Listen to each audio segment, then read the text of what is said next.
It was still dark early in the morning when my phone suddenly rang.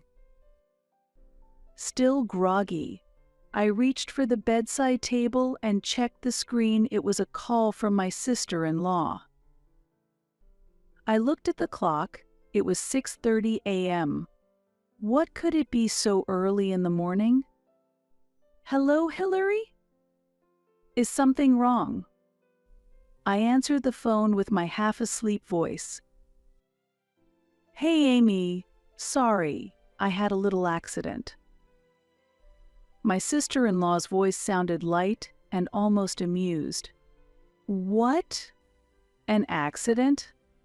What do you mean?" I was instantly awake and jumped out of bed.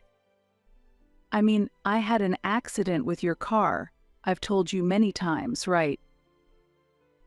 There was a hint of suppressed laughter in her voice over the phone. I was confused. Today was supposed to be a work day for both my husband and me. My car was in the driveway, and I always carried the keys. How could this be? "Wait a minute. How did you even get my car?" Before I could finish, she let out a laugh. "Sorry for the accident. But it wasn't on purpose, so you'll forgive me, right?" I was at a loss for words, unable to accept this reality, and my mind went blank. My name is Amy. I am 28 years old and work for a company that manufactures automobile parts. I live with my husband, Nathan, who is a year older than me. I consider myself a quiet person, but others often tell me I am internally strong. I lived with my parents and grandfather until high school. My grandmother had passed away before I was born, so I never met her. My family has always been car enthusiasts, and I grew up surrounded by cars. My grandfather especially adored me. On days off, he would often take me driving and taught me about cars. My grandfather's catchphrase was, "One must take responsibility for oneself." This phrase is something I vividly remember him saying while stroking his beard. Naturally, I came to love cars as well and went to a university outside the state I grew up in after graduating from high school, where I currently work. On weekends, I visit dealers and rental car shops, enjoying drives in various cars, from compact cars to luxury vehicles. I first met my husband, Nathan, at a dealership. He was the first staff to serve me. After many conversations, we became close, and on our days off, we enjoyed drives and car modifications together, naturally leading to a relationship. We got married 2 years after we started dating. My grandfather really liked Nathan as a fellow car enthusiast. When we visited my parents' home, we often went driving in my grandfather's classic car. Since my entire family loves cars, we all got along well. One day, while washing my car, my smartphone, tucked in my pocket, began to vibrate vigorously. I washed my soapy hands and checked the phone. It was a call from my mother. "Mom, what's up?" "Amy, your grandfather's condition has suddenly worsened. They say tonight might be critical." My mother conveyed this calmly, probably trying not to worry me excessively. "What, grandfather? I understand. I'll be right there." My grandfather had been battling cancer for 3 years and had been in and out of the hospital recently. I had braced myself knowing it wouldn't be long, but I didn't expect this moment to come so soon. "Don't rush, drive safely," my mother said as she hung up. Since Nathan was at work, I contacted him and then headed to the hospital alone. Normally, it takes about 3 hours from our house to the hospital, but it took us 4 hours that day due to the heavy Saturday traffic. When I arrived at the hospital room, my grandfather seemed to have waited for my arrival before peacefully passing away with a serene expression. I gripped my grandfather's large hand and cried. His hand was as warm as when he used to take me for rides in his car. After a while, Nathan arrived, and as I was hunched over crying, he quietly rubbed my back without saying a word. His kindness made my tears unstoppable. After the funeral, my parents said they had something to tell us, so we stopped by their house. My grandfather, knowing his life was not long, had left a will. In it, he wished to pass on his cherished classic car to me. "This car is filled with your grandfather's memories," my father said. "Amy, take good care of it and use it well." I took over the car, maintaining and replacing its parts when necessary, and cherished it on weekends. Every time I drove the car, I could vividly recall my memories with my grandfather. About a year after my grandfather's funeral, we visited my parents' home again for a meeting with my in-laws. My sister-in-law, Hillary, is 2 years younger than me, at 26, and currently lives with her parents. She is tall, slim, and flashy. After the meeting, as we headed to the parking lot, my sister-in-law asked, "Is this your car?" I told her about inheriting it from my grandfather. "Him, I see. But that car doesn't really suit you," Hillary remarked dismissively. My husband was chatting some distance away, so he didn't hear this conversation. I felt a twinge of annoyance inside, but since it was a celebration, I didn't want to cause a scene, so I held back my words. Hillary had always looked down on me and said mean things when my husband or his parents weren't around. However, she usually pretends to be nice on the surface, so the rest of the family hasn't noticed. The next Saturday after the meeting, I was vacuuming at home when the doorbell rang. Thinking it was a courier, I opened the door only to find Hillary standing there. "Hi, Amy. I just came to visit." Hillary." I was surprised by the sudden visit. Normally, you'd expect someone to call ahead of time, right? "Hope you don't mind if I come in," she said, and walked into the house as if it were her own, sitting on the living room sofa with her legs crossed. Unable to refuse, I decided to serve her some coffee. "Hey, I'd love to take your car for a drive," Hillary said. I understand her desire to drive the classic car since she likes cars too, but I wish she would have contacted me beforehand. My husband was at the dealership working again that day, and he usually works on weekends, so our days off rarely coincide. Since I had some free time, I took Hillary for a drive for about an hour. That was so much fun. I want a car like this too. Let me drive next time. Hillary seemed satisfied as she left. However, after that, she began visiting my house every time she had a day off. The doorbell rang in the quiet house. Could she be here again? "Amy, if you only drive the car on days off, why not give it to me?" Hillary started asking me to give her the car every time she visited. "I've told you many times that car is my grandfather's keepsake. I can't just give it away." I keep refusing, saying the car is a cherished memento from my grandfather, but Hillary shows no signs of giving up. Don't be like that. Then give it to me as a wedding gift. We're family, so it shouldn't matter who uses it, right? Lately, she's been saying she wants the car as a wedding gift. When I asked why she was so fixated on this car, she explained that a rival at work drives a luxury car, and she wanted something to compete with that.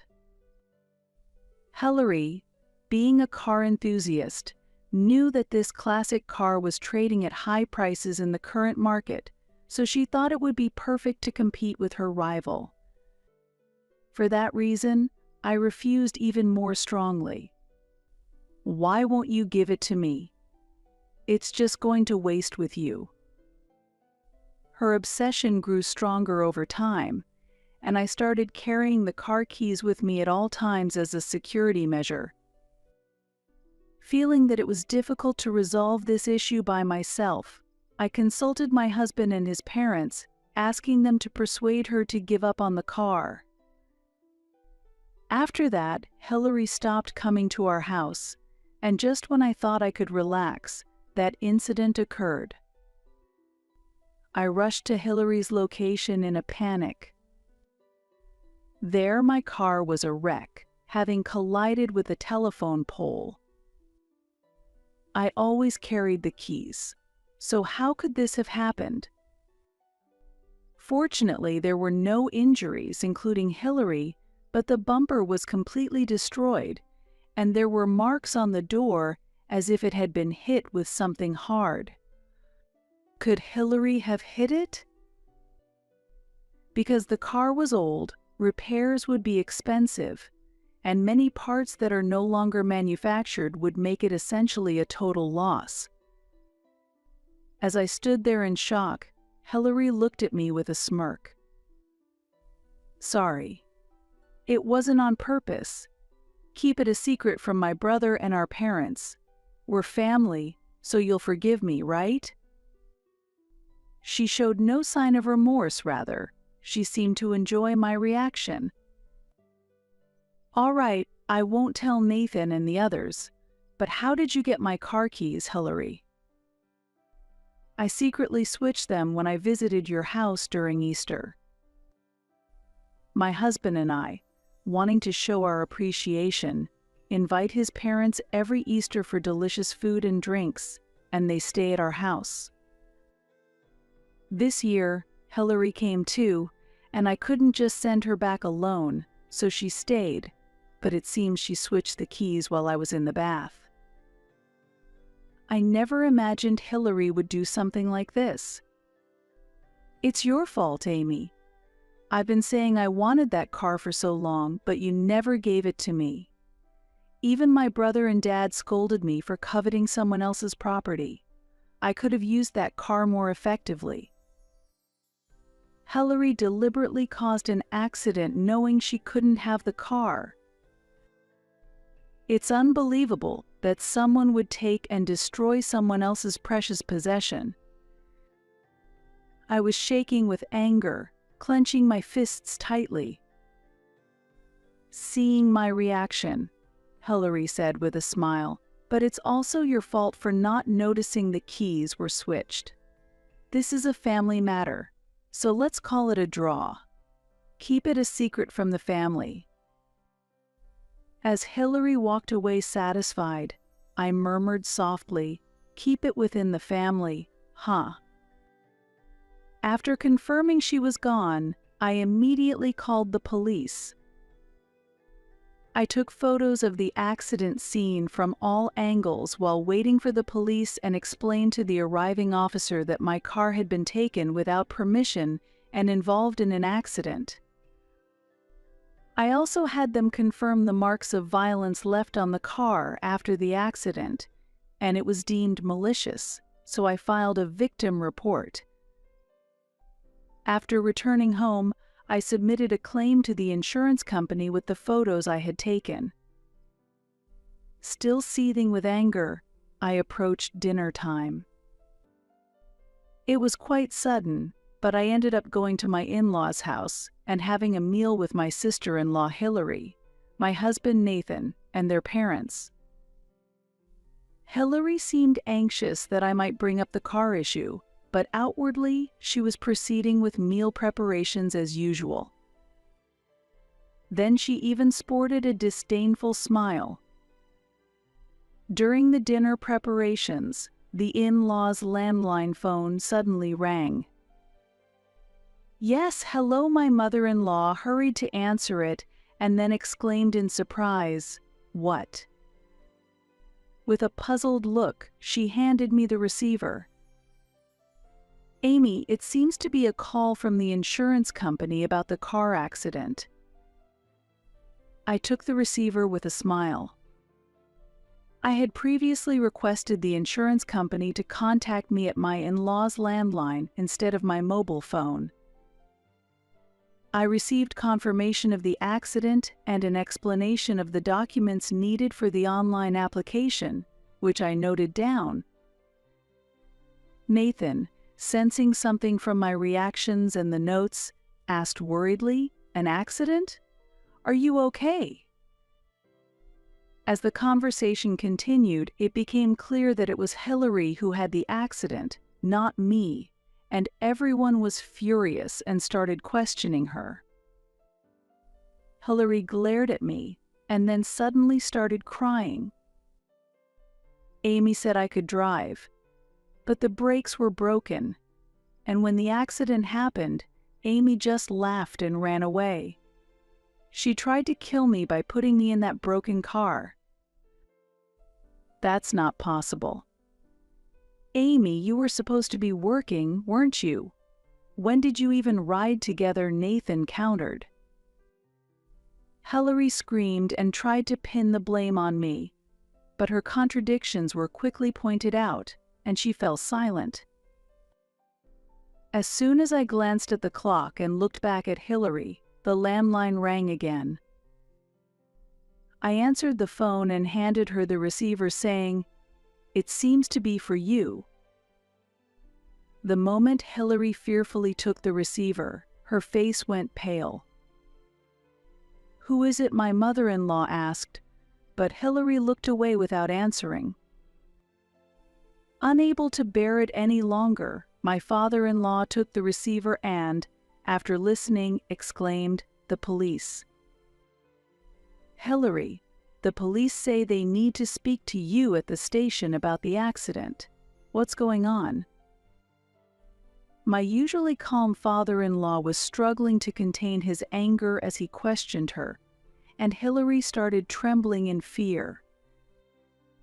Then, glaring at me, she shouted, "Amy, this isn't what we agreed." I responded calmly. "The only ones I spoke to were the police and the insurance company. Just like you said, I haven't told Nathan or your father anything." Hillary, trembling with anger and eyes red, screamed. Everyone is being deceived by her. Amy is the one lying. In response to Hillary's insistence, I sighed deeply and played the conversation I had recorded on my smartphone.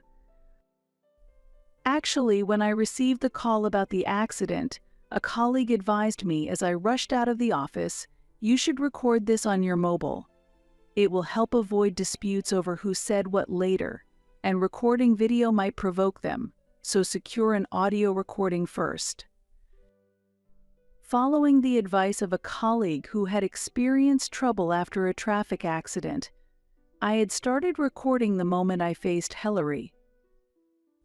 Naturally, all her unreasonable accusations and her threats of keep quiet, because we're family, were recorded. Hearing the playback from my smartphone, Hillary's complexion turned even paler. "I've already submitted this to both the police and the insurance company, so lying now won't do you any good." There was no escape for her now. Hearing this, Nathan and his parents were furious, and my father-in-law scolded her sternly. "Hillary, Can't you distinguish between right and wrong? What you've done is no different from theft. You need to compensate Amy for the car." When he said that, Hillary defiantly replied, "I can't pay, I have no savings." "Then, I'll cover it for now. I'll use the $30,000 we saved for your wedding, so make sure you pay it back." Hillary looked up and pleaded, "Please, Dad, not that. If you do that, my marriage will be ruined." "Amy, I'm sorry. Please forgive me. We're family, right?" she begged while crying. "Enough. Being family doesn't excuse anything. What you did is akin to theft, and deliberately damaging the car is unforgivable. Being family means you should fulfill your financial responsibilities properly, reflect on your actions." Understanding that my father-in-law wouldn't change his mind, Hillary left the room without eating, her shoulders slumped. My parents-in-law and Nathan apologized to me repeatedly on behalf of Hillary, since the car that was a cherished memento of my grandfather was destroyed. Accepting the money, I decided to withdraw the complaint. I received the $30,000 from them immediately, but it still wasn't enough to cover the car repair costs.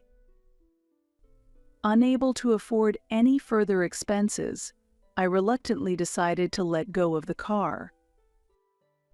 "Grandpa, I'm sorry," I whispered, as I watched the car being towed away. Later, while relaxing in the living room, the doorbell rang unexpectedly. Opening the door, I saw Hillary standing there, pale and frightened. Despite my wariness, she apologized at the entrance. "Amy, I'm really sorry about the car." Surprised and mindful of the neighbors, I invited Hillary inside. I let her sit on the living room sofa and listen to her story.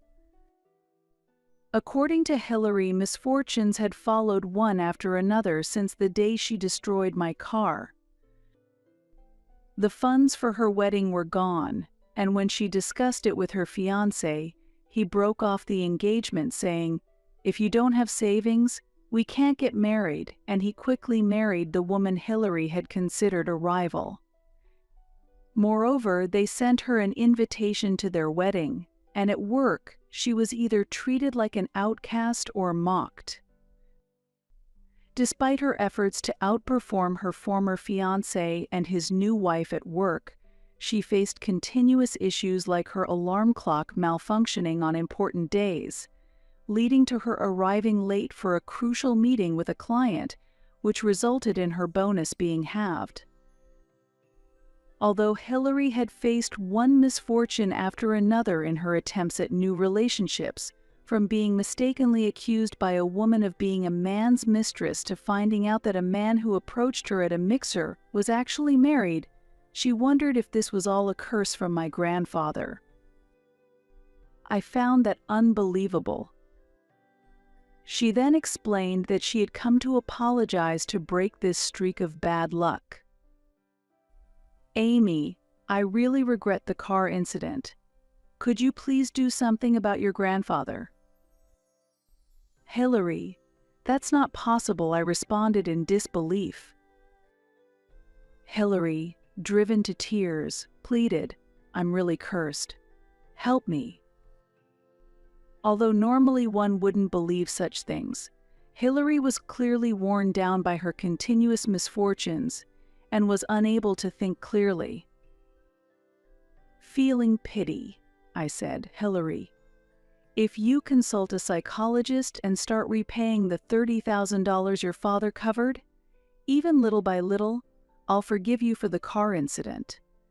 Hillary, who had been crouching and holding her head, looked up with relief after confirming, "Really?"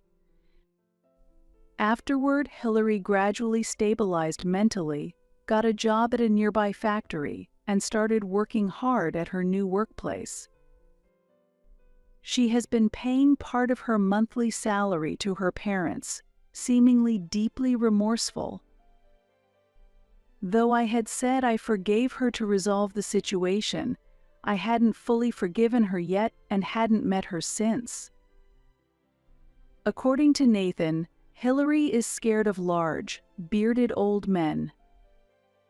She dreams of a big, bearded grandfather chasing her, saying, "Take your own responsibility." She keeps seeing this dream until she lives right, and just seeing someone who looks similar scares her. I was shocked to hear this because those were my grandfather's exact words. My grandfather, who was tall and bearded, often said, "Take your own responsibility," and Hillary had never met him. If her story is true, my grandfather might indeed be appearing in her dreams. Rather than hoping he would haunt her, I wished for his peace and quietly muttered to myself, "Grandpa, I'm okay now." Thanks to him, Hillary seemed to have changed for the better and started living a responsible life. This might lead to a good familial relationship in the future. 6 months later, Hillary contacted me. "Amy, do you have a moment? I stopped having those dreams about that bearded old man." Her voice was bright and lacked the forcefulness and arrogance of before. "That's great." "Yes, but it's strange. In the last dream he smiled and said, 'You've done well, all is well now,' and he hasn't appeared since then." I gasped in surprise. Those were the kind of words he would say. "Amy, I really want to change. I never want to hurt anyone again. So if it's okay with you, could we visit his grave together? I want to apologize properly to him." Hillary's voice was devoid of her previous arrogance, and she looked genuinely remorseful. I thought for a moment and then agreed, "Okay, let's go together this Sunday." That day, we stood before my grandfather's grave. Hillary apologized deeply and maintained a long silence. "Grandpa, I'm truly sorry. Thank you." Tears were welling up in Hillary's eyes. I too joined my hands quietly and spoke to my grandfather in my heart, "Thank you, Grandpa. We're getting by all right." On the way back from the grave visit, Hillary spoke to me. "Amy, once I save up enough, I want to find and buy the same model car as your grandpa's keepsake and have you drive it. Until then, I'll keep working hard, hoping for him to watch over us." Seeing Hillary's earnest gaze, I nodded quietly. "Thank you, Hillary. I'm sure my grandpa would be happy." As we looked out the car window, I reflected. People can change. Sometimes, mysterious forces help facilitate that change. While we no longer have my grandfather's precious car, we have regained our family bond, which might be what he wanted the most. Our journey ahead is long, but now we have the strength and hope to walk through it, believing that somewhere, my grandfather is watching over us. I'm Anna, and together with my husband Eddie and our adorable daughter, we're a family of 3. We've been married for 7 years, and I am currently a full-time housewife. Our relationship has been good, and I thought we would continue to live happily as a family. However, I realized that this was just an illusion when our daughter Camilla turned 4. By the age of 4, Camilla had grown into an adorable little girl. Her sense of self had sprouted, she had become articulate, and sometimes she showed a defiant attitude. And Eddie, unable to properly counter such attitudes and statements from Camilla, often got verbally abusive. "I'm your father. What's with that attitude? Wasn't it you, Dad, who ignored me? What? It's your fault for acting in a way that gets you ignored. You ignored me first, Dad. It's okay for you to ignore me, but I'm the bad one. Hey, Anna, take this cheeky brat and dump her in the mountains. Do you realize what you just said? Don't even joke about that. I hate Daddy. This was the usual pattern. Unable to win with words, Eddie always ended up shouting things like taking Camilla to the mountains or kicking her out, and Camilla ended up crying and going to her room. How can you say such awful things to Camilla? Can't you be a little kinder? Huh? Why do I have to give in? She's really not cute at all.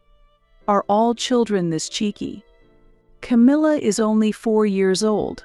It's just the toddler period now. Try to be a little more forgiving. Huh. This is so irritating. It's unclear if this exchange was the trigger, but after a while, Eddie started coming home from work only on rare occasions. Are you busy with work? I understand it's tough, but I wish you'd come home more often. Camilla's causing me so much stress I can't focus at work. That's sad. But by the time you come home, Camilla is already asleep, right?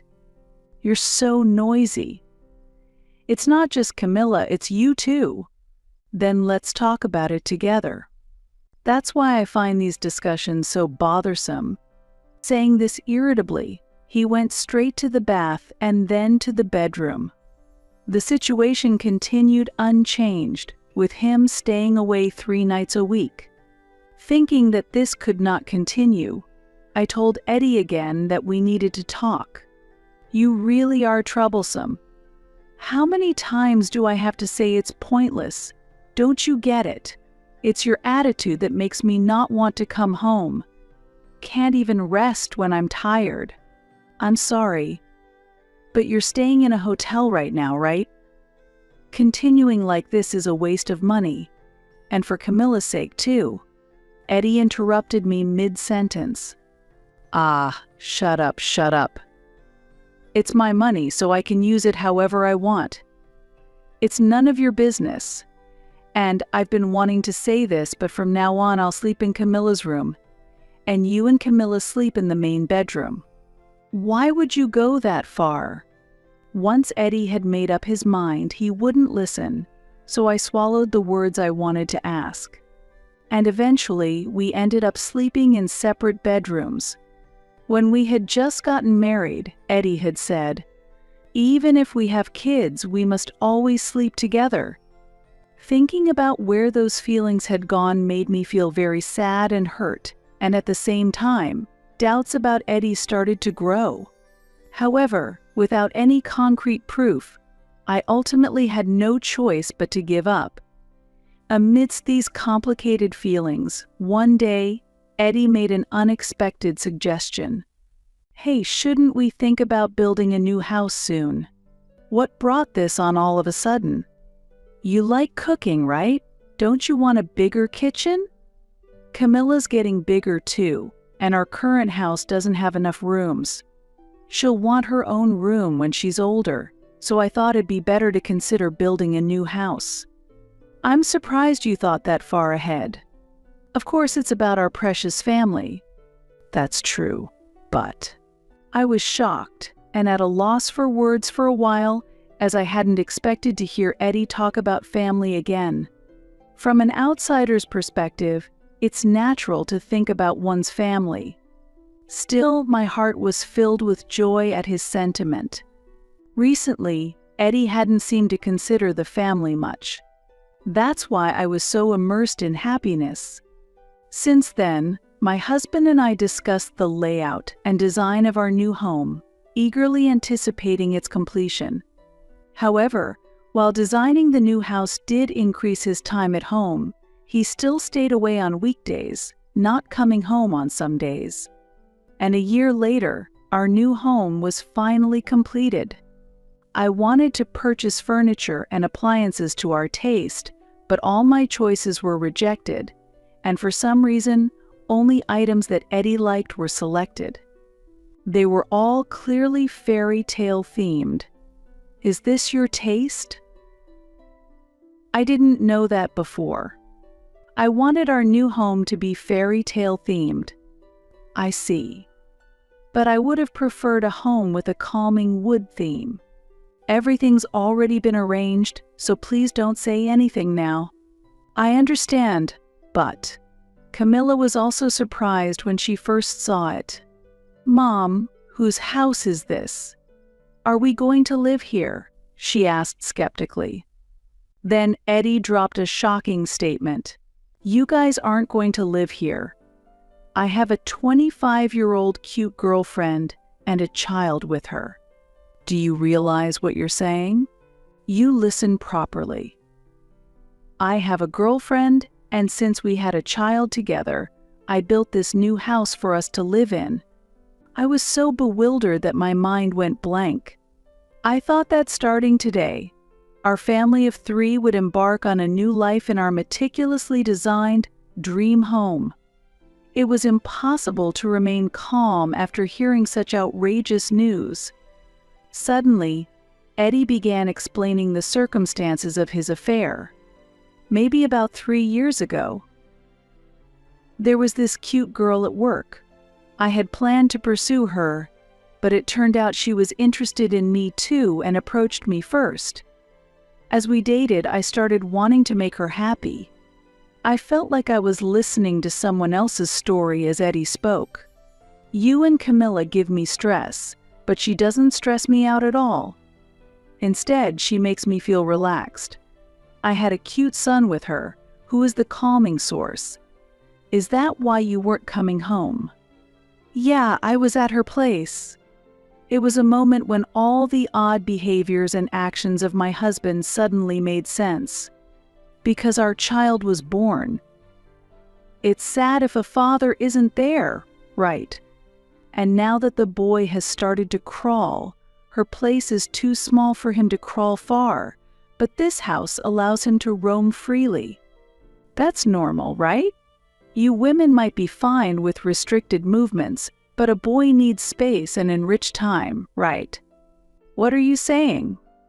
I hadn't mentioned it, but this furniture and appliances are her taste. They're cohesive, aren't they? I thought so. It didn't seem like your taste, so it was strange. I asked what furniture and appliances she thought were cute and bought those. Perfect, right? Well, it is perfect. It's all your fault in the end. You're a failure as a wife, and although your cooking is indeed good, I'm sick of your hobbies being forced on me. And Camilla, she's just like you, really cheeky and irritating. I've thought about literally abandoning her in the mountains many times. I won't do it because I don't want to become a criminal, though. Eddie. Enough is enough. There are things you should and shouldn't say. It's insane to blame Camilla and me for your own justifications for betrayal. Whatever you say doesn't affect me and I don't care. You two can't live in this house, so let's get divorced right away and you get out. I was certain that the husband I was happy with no longer existed. You're not under some misunderstanding that you, me and our daughter could happily live as a family of 3 in this house, are you? If so, what a waste of time. Don't disturb my new family and our time together. That's a terrible thing to say. Why didn't you tell me before we started moving? It would increase the sense of despair, wouldn't it? You really are the worst.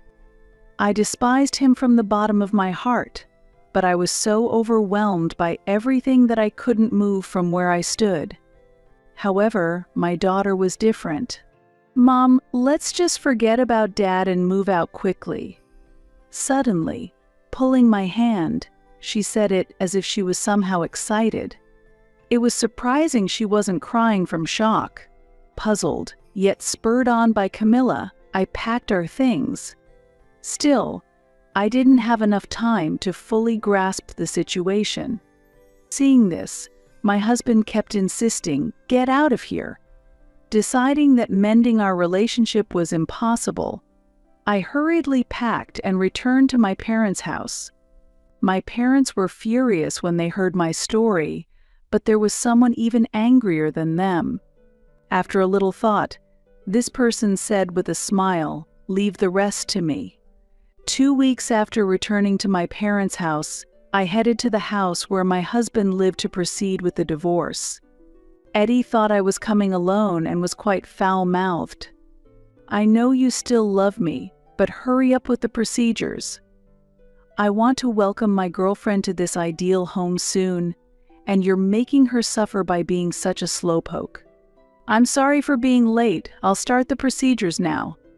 From the start, I was not attracted to an old woman like you.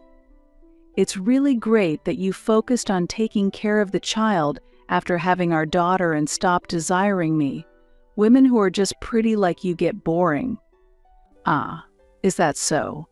My girlfriend, on the other hand, isn't just cute, she can do household chores and she makes me feel relaxed too." "Well, you stand no chance against that. Plus, you nag like my mother and I'm really fed up with it. You won't be able to remarry after divorcing me. No one needs a nagging old woman. That's really rude. I'm only 30 years old, while you're a despicable old man at 35. Despicable? I'm just telling the truth. Men over 35 still have value.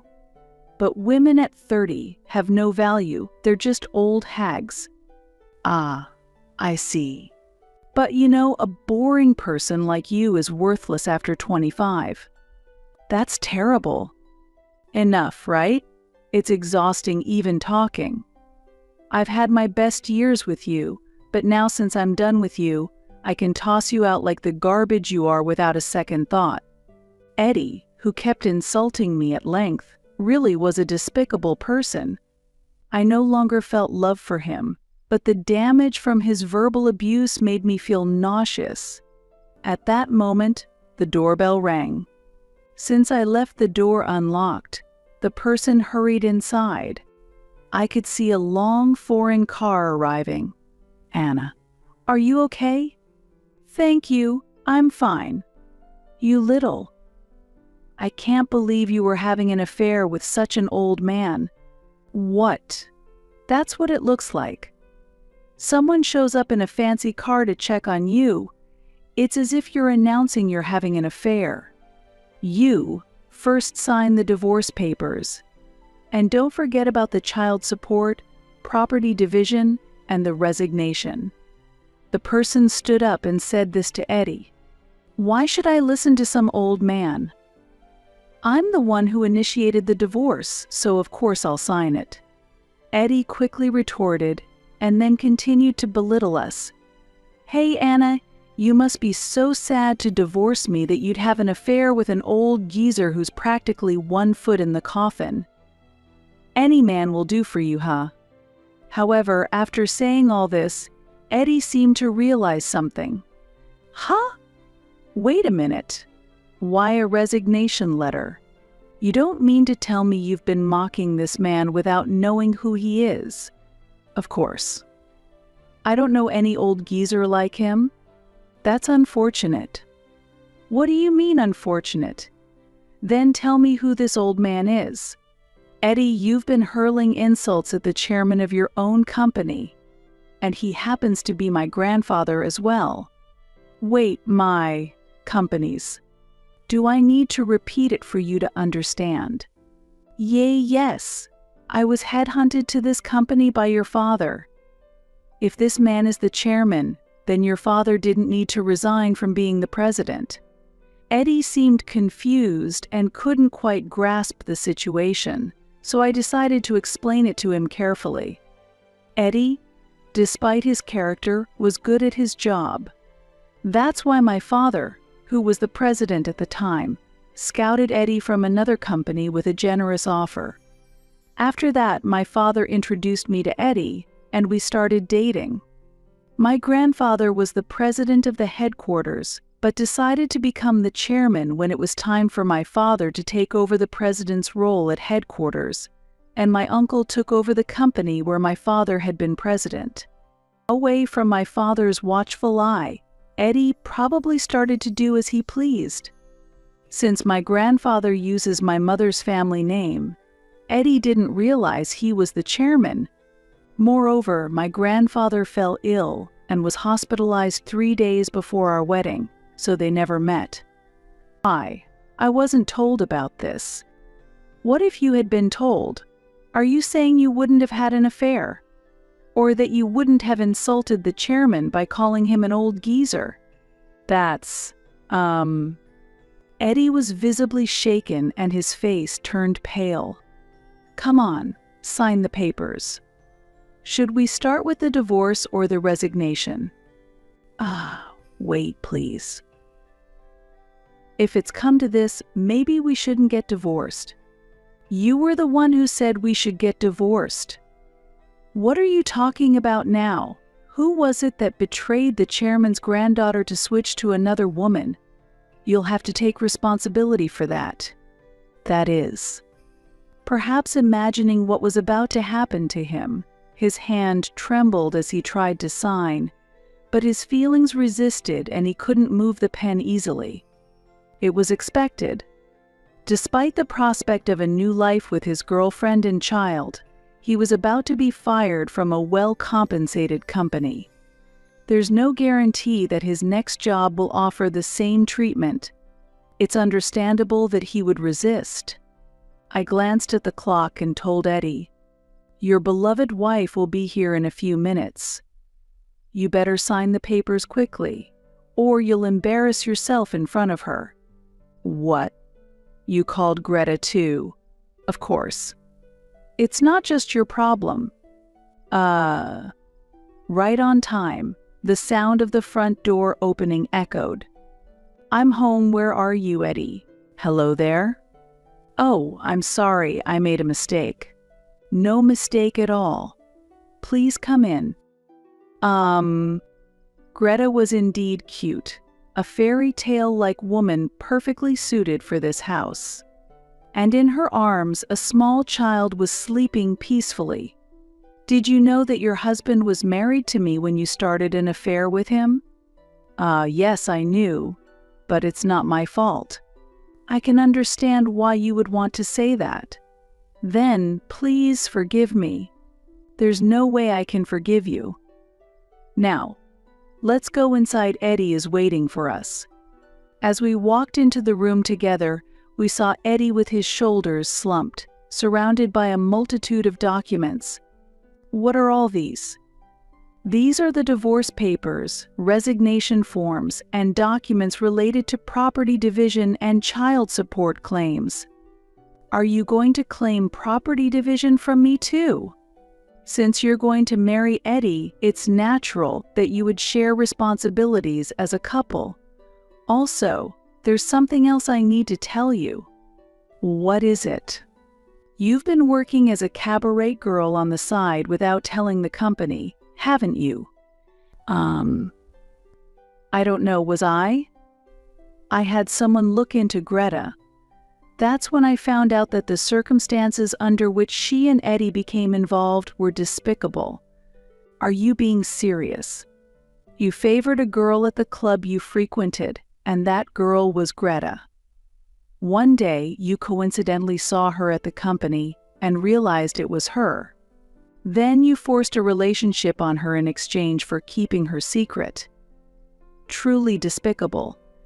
That's absolutely unacceptable. It's disgusting." "So Greta, I understand why you would want to say it's not your fault. You dated him reluctantly just to keep him quiet. But in the end, didn't you willingly continue the relationship? You even had a child and built a house to your liking." "No, that's not true. It was all forced." "Either way, I've looked into your reputation at the company. You're known for slacking and making many mistakes. You researched that much. My grandfather is the chairman of yours and Eddie's company. So when I asked around a little, I found out you can be fired due to company policy." "Fired? No way. This old man can't really be the chairman. It's unfortunate that my face isn't more recognized here. But as my granddaughter said, our company prohibits side hustles. Especially if it interferes with your primary job, we have no choice but to terminate you. Such is life. Hey, you there, make up your mind and sign now. If you really want to stay at the company, that's fine, but forget about any promotions. You were treated well, but of course that's no longer the case. If you agree to work under these conditions, sign the divorce papers next. Okay, I understand. It seemed he had finally made up his mind as he signed all the documents. Then my grandfather happily received the papers. Great. Anna, now you can finally get divorced. You can go to the apartment I've arranged for you and Camilla. The moving process should already be finished. Grandpa, thank you. What do you mean? When you drove Anna and Camilla out, wasn't Camilla positive about moving? Indeed. She didn't complain and left quite easily. Right? When a cute great-granddaughter asks her great-grandfather for help because she and her mom are in trouble, of course he's going to do his best. That's why I decided to arrange a top-notch apartment for the two of them. Oh, and you might struggle with money from now on, but you don't need to worry about Anna and Camilla. With my assets, they won't face any hardships. Good luck and a happy life to you two. Saying that, I left the scene with my grandfather. Let's go, Anna. Yes. Goodbye then. I wish you happiness. I heard Eddie trying to stop me from behind, but I ignored his voice. His voice gradually seemed to turn into words blaming Greta. As we left, I could feel the tension and conflict behind us. A few days later, Eddie contacted me. Anna, can we start over? I miss you and Camilla. Huh? Don't say such convenient things. You said you didn't want us, remember? And what about her? I ended up not remarrying her and we broke up. After getting fired, I couldn't afford the mortgage anymore, so I sold the house. Now, I'm using the money from the sale to pay off the loan, but I don't know how long I can keep up this lifestyle. Greta betrayed me. So that was the extent of your relationship with her. That's why I want to get back together with you. That way my life can go back to the way it was, right? I could get my job back and even live in a top-notch apartment. And considering Camilla, isn't it inconvenient to have only one parent? It's not inconvenient at all. We have Grandpa, you know. And aren't you embarrassed to suddenly start groveling after all this? Did you fall on your head? People make mistakes and have lapses in judgment, don't they? Your actions were more than just a lapse in judgment. You built a house for your lover, furnished it according to her taste, and kicked out your wife and daughter. You think that's just a minor error? That's incredibly irresponsible. Well, that's, I used to respect you for your work, but after my father stepped down, you didn't work properly and just flirted with female employees. It's really embarrassing. That's why I'm truly glad we got divorced. Oh, and by the way, my father said that sooner or later you and Greta were both going to be fired anyway. What's all this about? Apparently you two were quite the topic of gossip in the company.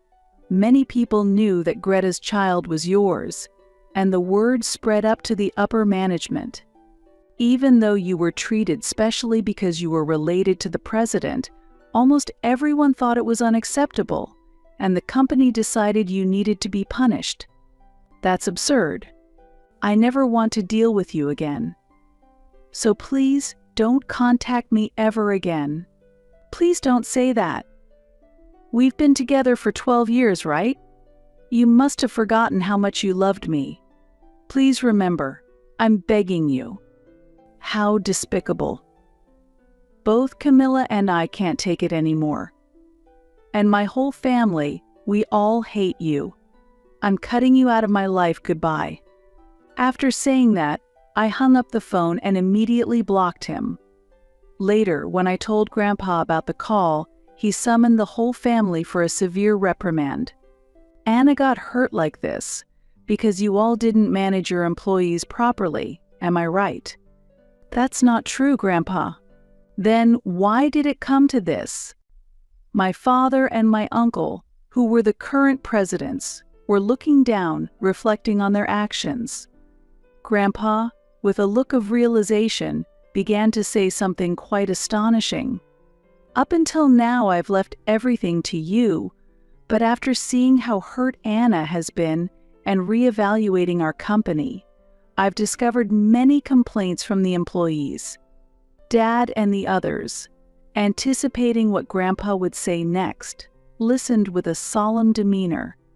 Therefore, I want you to continue leading the company as its president.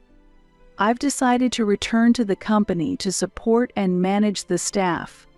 And another thing, don't ever introduce another man to Anna and Camilla again. If it comes to men, I have the best judgment, so if necessary, I'll handle the introductions. The entire family, surprised, looked up and alternated glances between Grandpa and me. Grandpa, that's really not necessary. I felt a bit embarrassed and tried to protest, but Grandpa seemed quite determined. One day, I accidentally answered a call from an unknown number. It was Eddie, who sounded unwell. Please, help me. Who is this? It's me, Eddie. Why are you calling from a different number? And what's with your voice? It's so raspy, I didn't recognize it. Greta. She came back. Well, that's wonderful.